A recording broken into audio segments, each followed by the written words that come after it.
other shows we have for you to enjoy at myclassicradio.net. The Avengers was most certainly not a household name in South Africa prior to the radio series. With no national television service until 1976, the mechanism simply was not present in the country to show television programs to mass audiences. While many other countries reveled in the filmed adventures of John Steed and company, South Africa was not equipped to join in the fun. The series took Britain by storm and made a major impression in the American markets, being that greatest of rarities, a British series given a network transmission slot. However, as a filmed series, rather than a videotaped one, The Avengers was able to gain a modicum of exposure in South Africa through film rentals. Come and listen at myclassicradio.net.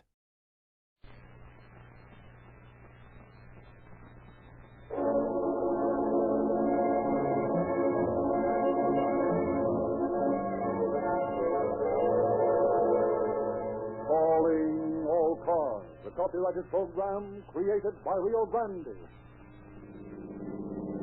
Los Angeles Police calling all cars, attention all cars, broadcast 195. Regarding a dead body in an apartment at 834 East 6th Street. May be a murder. That's all. Rosenquist.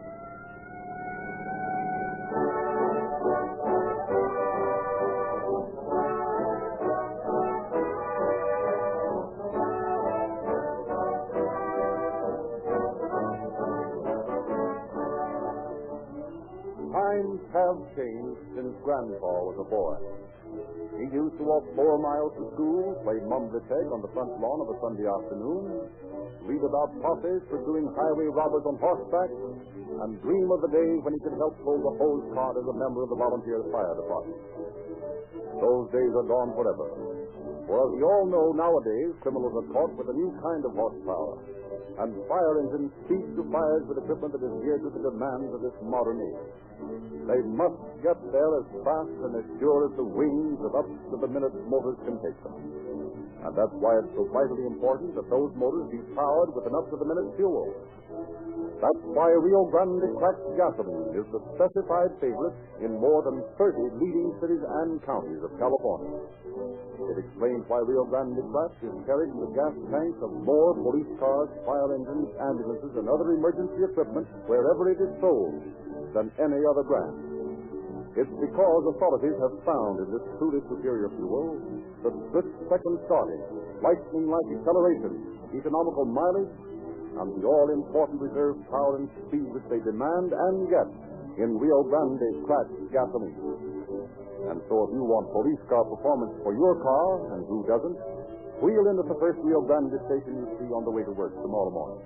It will give you a surer, faster, and longer run for your money.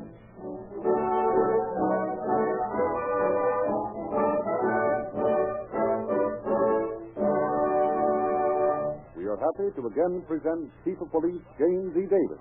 Chief Davis. Good evening, friends.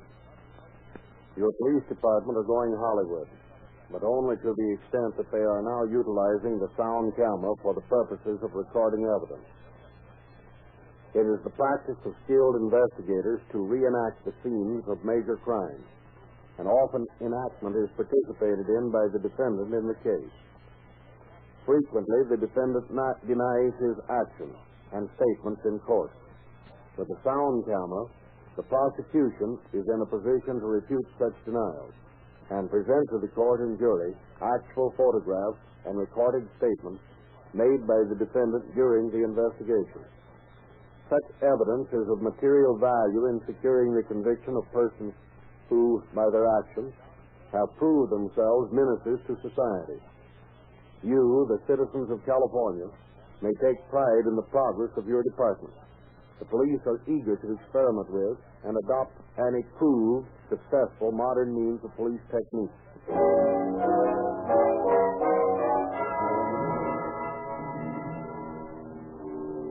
Patrick McManus had one all-consuming passion, money. He craved money because it would pay for whiskey, and whiskey would drown the fears that beclouded his aging mind. When he had money, he bought whiskey, and when he drank whiskey, he forgot about the men who persecuted him, men who wanted him out of the way so they could force his wife to give them her property. That property was his. No one had a right to it but him. No one must get to his wife and get that property away from her. He must guard her. He must keep them away.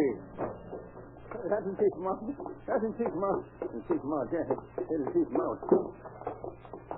Gotta keep them away. Got to keep them away. She mustn't see him. They mustn't see her. Is that you, Pat? Oh, yes, dear, yes, dear, yes, dear, yes. I'm home, yes, I'm home, I'm home. I'm so glad. I'm home. I've been so lonesome. Oh, they've been here, yes, they've been here. They've seen her, they've got her just signed. I'll kill them. Patrick, Yes. don't stand there, Mother. No. Come on in here. I'll kill them. Yes, dear, yes, I'm coming. My, you were gone a long time. Yes. Did you get the whiskey? Yes, I did. Here, I got it. Do you want a wee bit of a toddy now? Yes. If you don't mind fixing it for me. No. Of course I don't mind. Were they here when I was gone? Was you here? Oh, you know who I mean.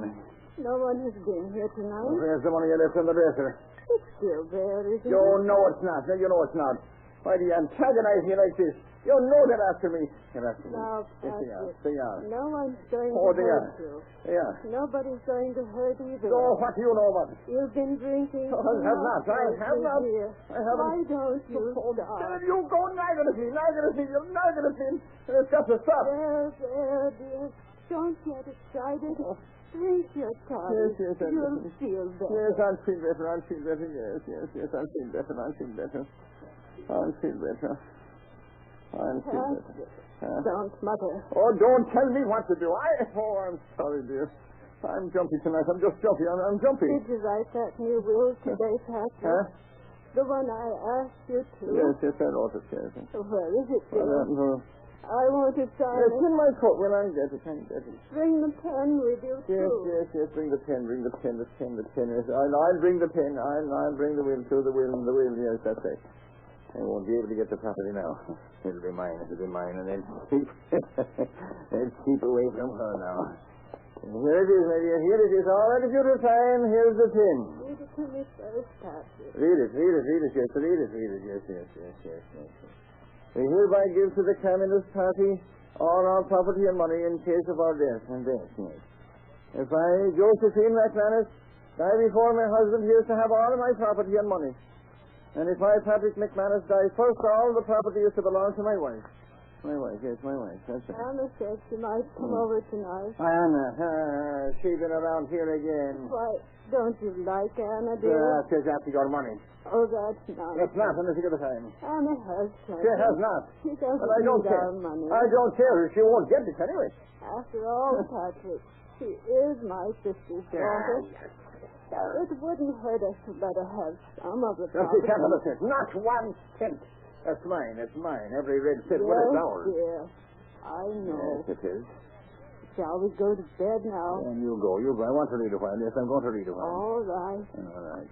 Will you help me? Why, Patrick? certainly, easy now. Easy does it. Now, where's my crutch? Oh, well, here. Oh, here it is. Yes, there it is. Now, Yes, easy now. Easy, dear. Are you all right now? I'll be all right, dear. Oh, no. I do wish they hadn't taken my other crutch. Your other crutch. Oh, yes, your other crutch. Yes. I miss going out like I used to. When I had the other crutch, it wasn't so difficult to go downstairs. Yes, dear, downstairs, and he was Anna. What did you say, dear? Oh, nothing. I was only speaking, just speaking, that's all.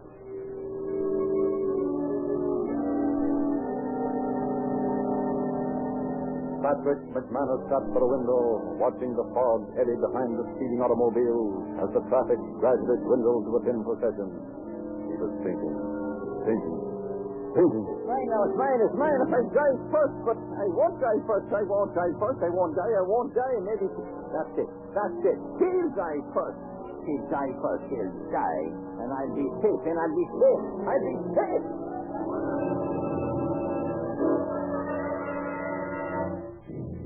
Through the thickening fogs of his miasmic fears, Patrick McManus considered his situation. Laid plans, and out of the crumbling wreckage of his mind built barriers round his towering soul.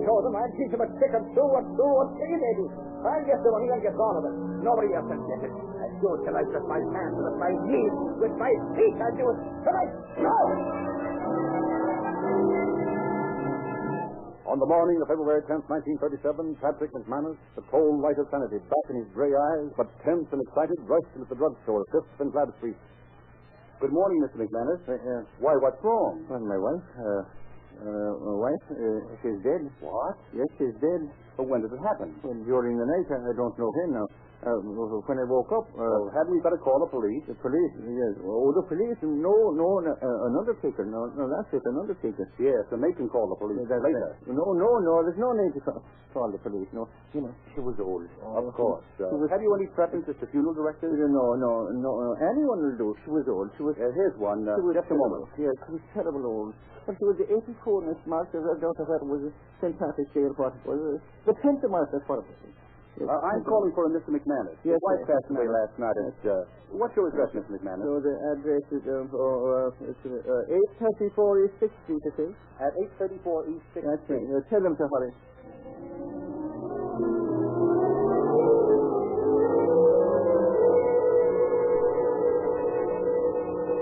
The stupefying powers of the liquor he had drunk were fading, and the overpowering fears of Patrick McManus came back in all their hideous force. At last he gained the sanctuary of his own home, flung open the door, raced up the stairs, and stopped trembling inside his room. I hear them. But they won't get me now. They won't get the money. The money. She's gone. She's gone. They won't find her. No, they won't find her. Find her.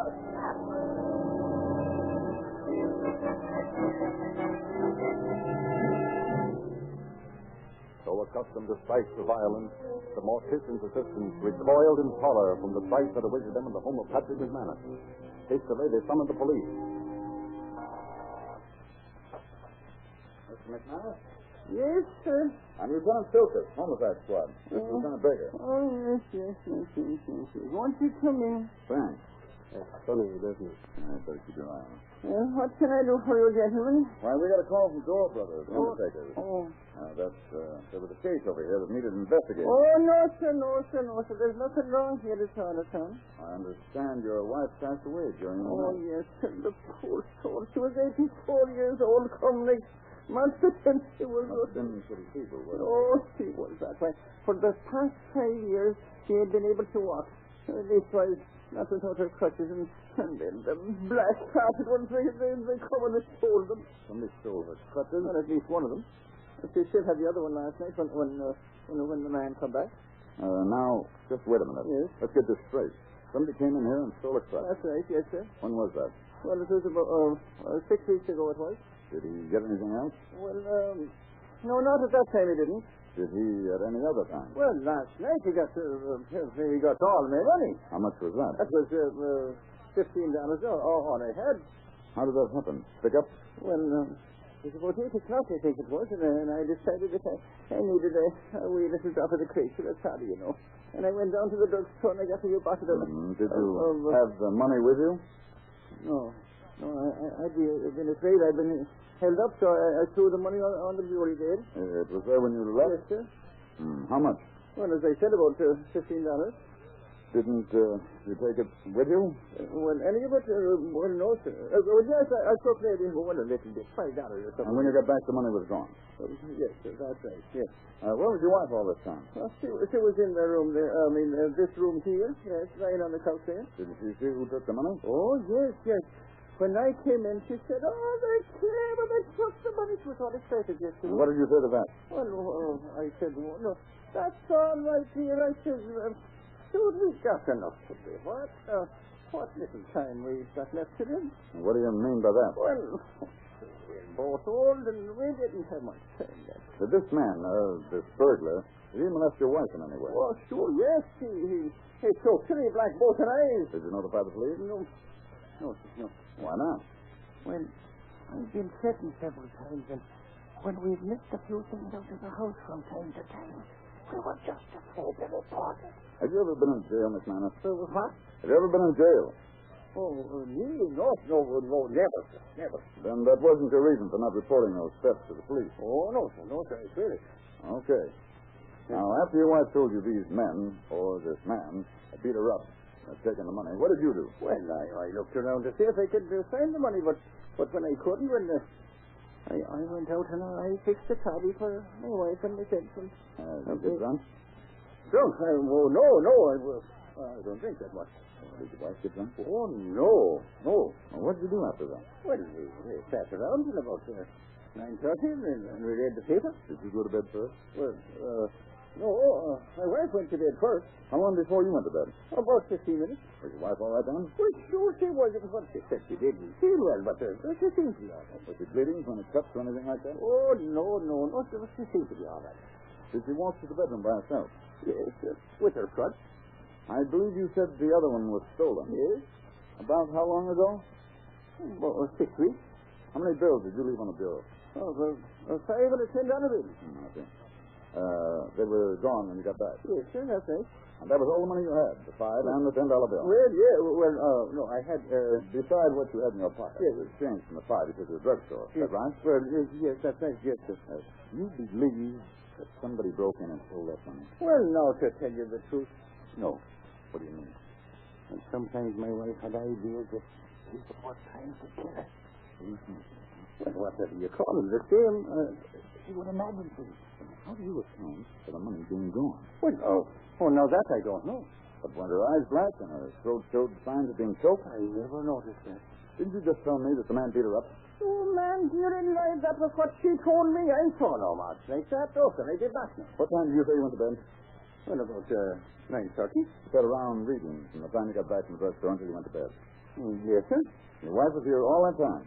That's right, yes, sir. After you went to bed, did anything unusual happen? Well, along about midnight, I was awakened by my wife falling out of the bed. I got up and I switched on the light. Was she hurt any? Well, not that I could see. I picked it up and I said to her, dear, shall I go for a doctor? And she said no, she was all right. So I went back to bed. Did you go right to sleep? Well, in a few minutes I did. Did anything else happen that night that was last night, wasn't it? That was last night, yes, sir. Well, along about dawn this morning, would you believe it, the wife went out to bed again? Did you get up again? Sure I did. I got up and I put her back to bed.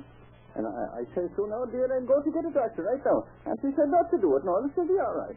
Was she all right? Well, I don't exactly get that.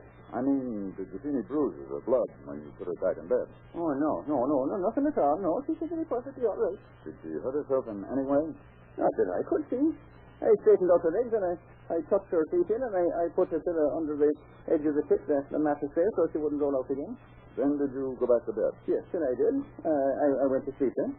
When did you wake up? Well, I should say about 7:30 or 8 o'clock. Oh, was anything wrong then? Well, I said to my wife, and I said, well, dear, how do you feel this morning, darling? The top of the morning, we always say that, you know, whichever one of us wakes up first.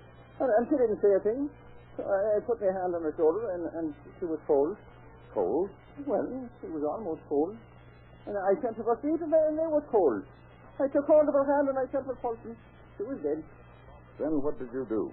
Well, I slipped on my pants, and I ran down to the drugstore, and I told the druggist man to phone for the police. Why the police? Well, I didn't know what else to do. Did he do that? No, he did not. He phoned for the undertaker, and he said they'd call the police. I see. Mr. McManus, how do you sleep? Pretty good. I mean, do you wear pajamas or nightshirt or what? Well, now, ordinarily, I sleep in a nightshirt. But one of these shirts is in the laundry, and the other one's dirty. I forgot to get the laundry. You send your clothes to a laundry close by, yes, of course. Well, sure, the laundry's got a branch near the corner. You drop the button of the chute because I know. When did you send your laundry?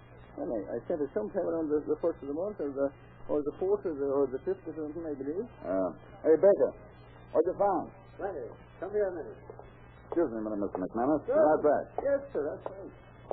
What's up there? Take a look. Who did that? I have a sneaking hunch that your paddy friend out there. Why, that old coot, he couldn't do a thing like that. Well, somebody did.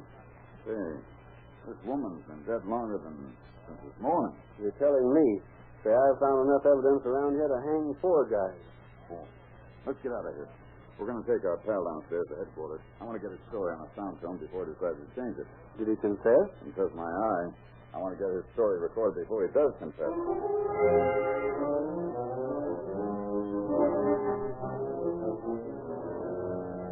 Convinced the story told by McManus was false, but equally convinced that it would sound just as ridiculous and fantastic to a jury, officers took the suspect to the Crime Investigation Laboratory. And preparations were made to photograph and record in sound the story of Patrick McManus. Now, Mr. McManus, I'd like to ask you a few questions more about your wife. Go right ahead, sir. You say she wasn't able to walk without crutches? Well, not for 5 years since she fell down the steps of the soup bin. Well, I didn't see but one crutch when we were out at the house. Where's the other one? They stole it. Them fellows had broken about 6 weeks ago. Did your wife leave a will, Mr. McManus? She did that. We both had a will. I left everything I had to her. She left all her property to me. If she died first. And you expected to die first, didn't you? Oh, yes, sir. Yes, indeed. I see.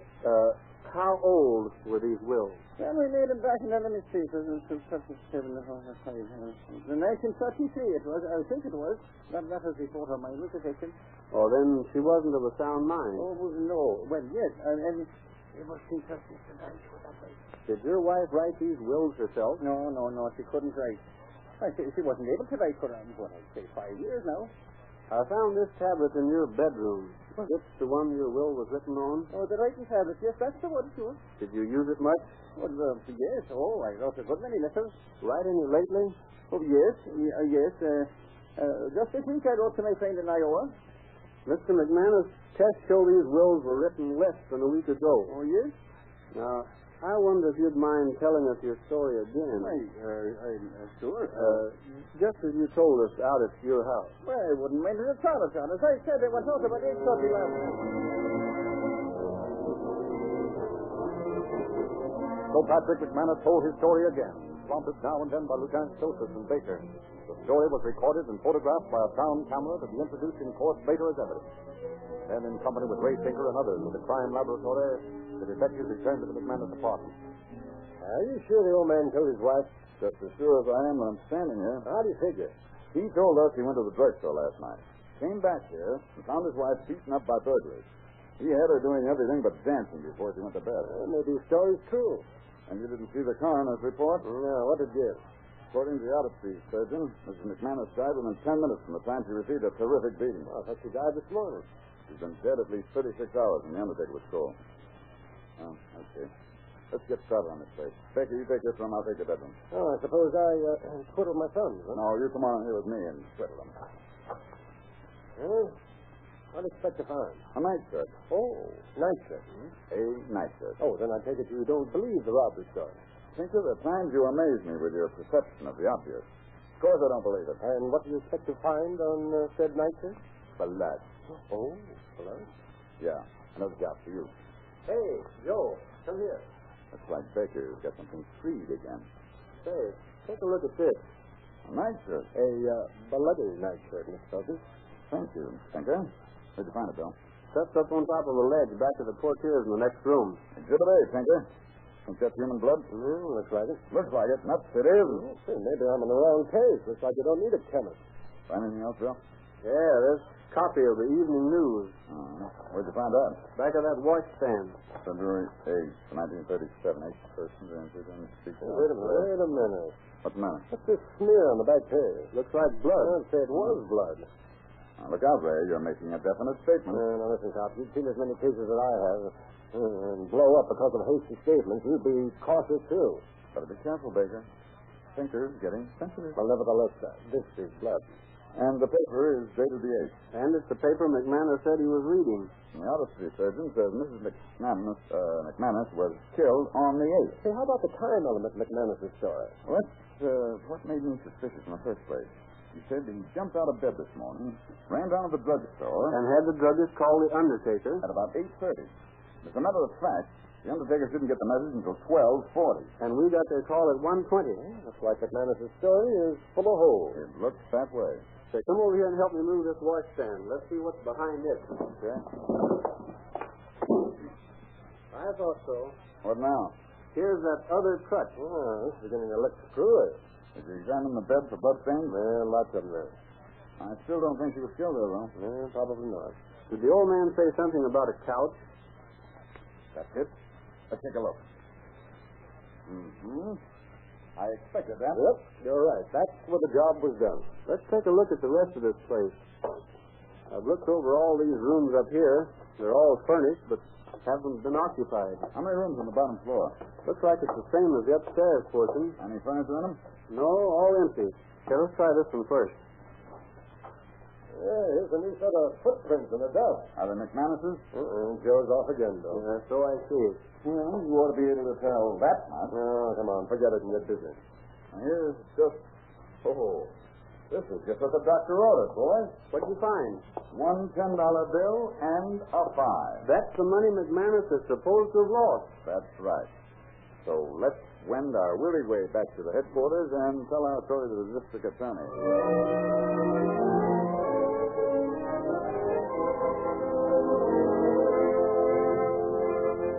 Complaints were issued, and Patrick McManus was brought before the grand jury. He is questioned. The sound film of his confession is exhibited. Finally, Lieutenant Sosis is called to testify. Lieutenant Sosis, I want you to tell the jury what you found out when you investigated further in this case. Did you find any blood stains? Besides the blood stains on the bed, we found several large stains on the couch in the sewing room. Was that where Mrs. McManus was when the attack occurred? Yes, sir. I also checked the laundry and talked to Clara Snow, the girl who handled the bundle after it came into the laundry. This bundle came to us from our agent on 6th Street. What time did it get here? Well, I don't know. But I got it on the morning of the 9th. Have you any way of knowing when it was placed in the box on 6th Street? Well, ordinarily I wouldn't. But this bundle was so peculiar that I checked up. What do you mean, peculiar? Well, in the first place, it was wet. And it had some blood-stained clothes in it. Are you sure about that? Oh, yes, sir. You see, when I got the bundle and thought it was, well, I took it to Miss Crane. Who's she? She's in charge of my department. What did she do with it? She took it to Miss James. Who's Miss James? She's the headmaster. I suppose she took it to somebody else. Oh, yes, sir. She took it to Mr. Myrick, the manager. And I suppose he didn't have anybody to take it to. No, sir. Well, as I said, we found out the bundle had been put in the slot at the 6th Street Agency at about 11 o'clock on the night of the 8th. That's checked. So you got the bundle on the morning of the 9th. Uh-huh. You sure it wasn't the morning of the 10th today? No, sir. It was yesterday morning. It couldn't have been earlier in the week, could it? No, sir. I'm positive it was yesterday morning. Okay, thanks. Your suspicions have been extremely valuable to us. Jones, the printer's department, make tests of the clothing that I got from the laundry, and they showed blood reactions. Had they been washed before being taken to the laundry? Some of them had been washed with some chemical to remove the blood, but it only turned the cloth to a tan color. Thank you. That's all, Lieutenant. That's our case, ladies and gentlemen. The jury will retire. Well, Joe, you think McManus is insane? Insane? Say, that guy's so crazy he couldn't pour water out of a boot with the directions on the heel. Would you believe it? The last time I saw him, he said to me... Yes, there's the little folks and then there's the fairies, and the fairies is the best, though. Oh, there's a pretty little green fairy, and she helps me a lot. She looks after my dog, and she combs my hair with a frying pan. And she's pretty, too. Oh, she's only got one cut. She only got one cut, me dear, and since I have to stay in the morning. For it is in faces of very good bacon. Just plain nuts. In the morning.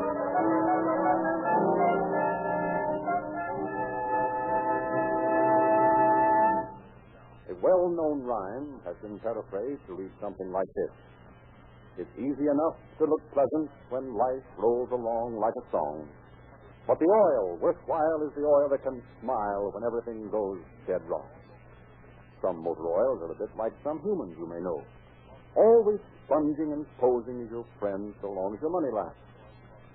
But let the going get a little tough, and tolerance do their share, and they let you down. Sinclair motor oils are more than fair weather friends. They're on the job all the time. No adverse conditions are able to weaken their resistance to wear and tear. Fearing hot weather? It means nothing to stout-hearted Sinclair oils. And where other inferior oils groan and complain at high rates of speed, Sinclair motor oils laugh it off and come through with flying colors. You see, they do not break down under the stress of great heat or high speed because only they are conditioned for such grueling tests by a patented Sinclair process which completely removes petroleum jelly and wax. And so it's quite natural that millions of motorists throughout 45 nations of the world have sworn allegiance to this never-say-die lubricant. Sinclair motor oils have the exclusive friendship of 8 major airlines, 150 railroads, and fleets of ships that sail the often stormy seas. You, too, may join this automotive League of Nations. Sinclairize for safety. The dues are only 25 cents a quart for thin ferrophylline, receivable at your nearest Rio Grande station, where you also sign up for police car performance with Rio Grande Craft gasoline.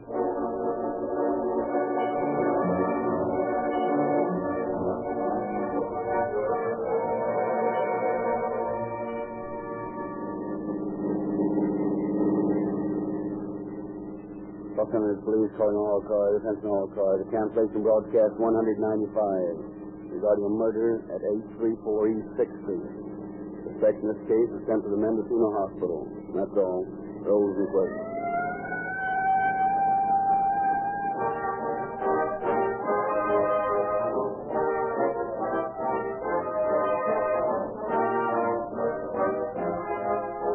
This is your narrator, Frederick Lindsley, bidding you good night for Rio Grande.